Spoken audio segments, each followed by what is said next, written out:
En la presentación del tema de personalidad, no haremos una lectura completa de lo que se expone en la diapositiva. Trataremos de resumir con palabras simples y tratando de que sean muy pocas palabras, lo que nos permita explicar el tema de la clase de hoy, que tiene como base el trabajo presentado por nuestra colega Flor Rivera.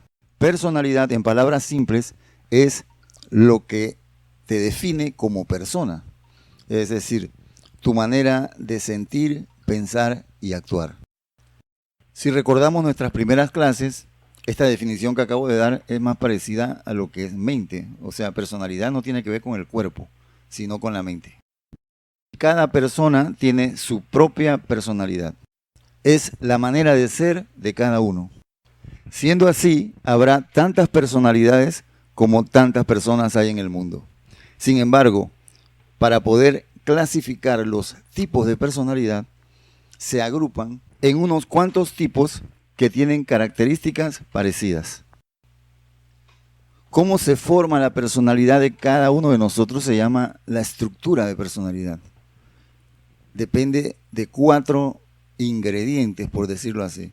El primero son los factores innatos o hereditarios, es decir, cada uno de nosotros nacemos con una tendencia a una manera de ser que va dada por nuestra genética, nuestra composición hormonal, nuestros neurotransmisores cerebrales.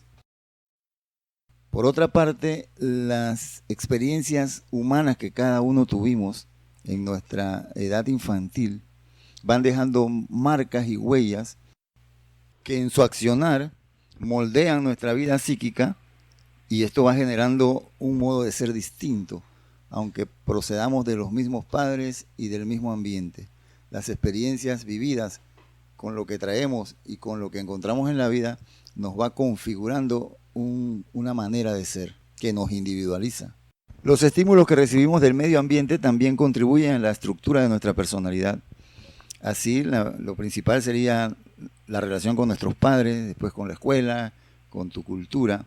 De hecho, sabemos que diferentes tipos de personalidades son más frecuentes en diferentes culturas. Y por eso hablamos, los panameños son así, los italianos son de esta manera, los rusos de esta otra.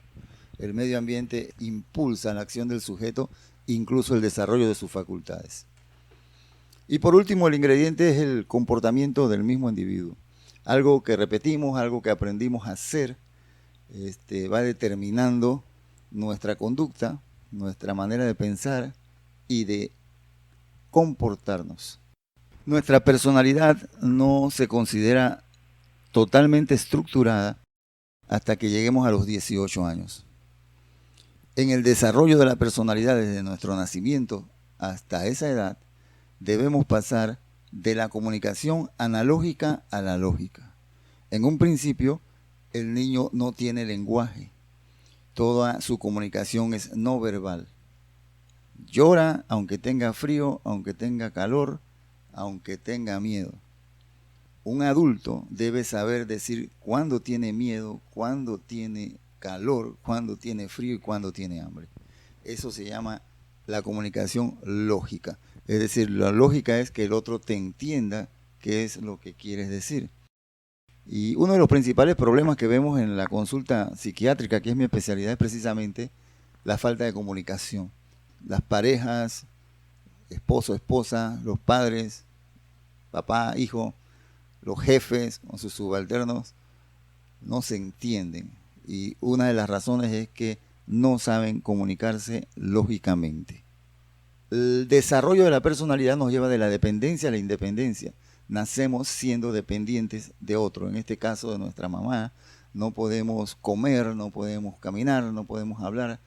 Hay una dependencia total y absoluta. En el transcurso de nuestro crecimiento, jamás nadie llega a ser independiente totalmente, pero a eso es lo que nos lleva al desarrollo de la personalidad, a ser independientes, independientes desde el punto de vista emocional, independientes desde el punto de vista físico, independientes desde el punto de vista económico e independientes desde el punto de vista de nuestros pensamientos. Del placer a la realidad.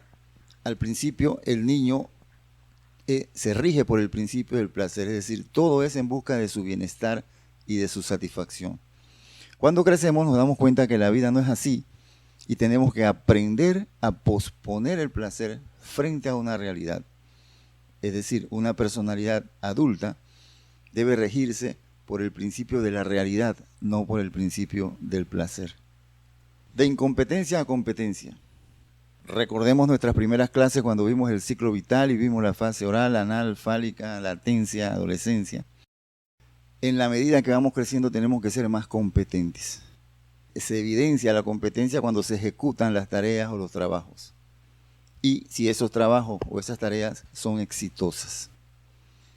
También se pasa del narcisismo al otro. En un principio todo el mundo gira alrededor de nosotros. Es más, en los primeros meses de vida el niño ni reconoce la existencia del otro. Todo el mundo es él.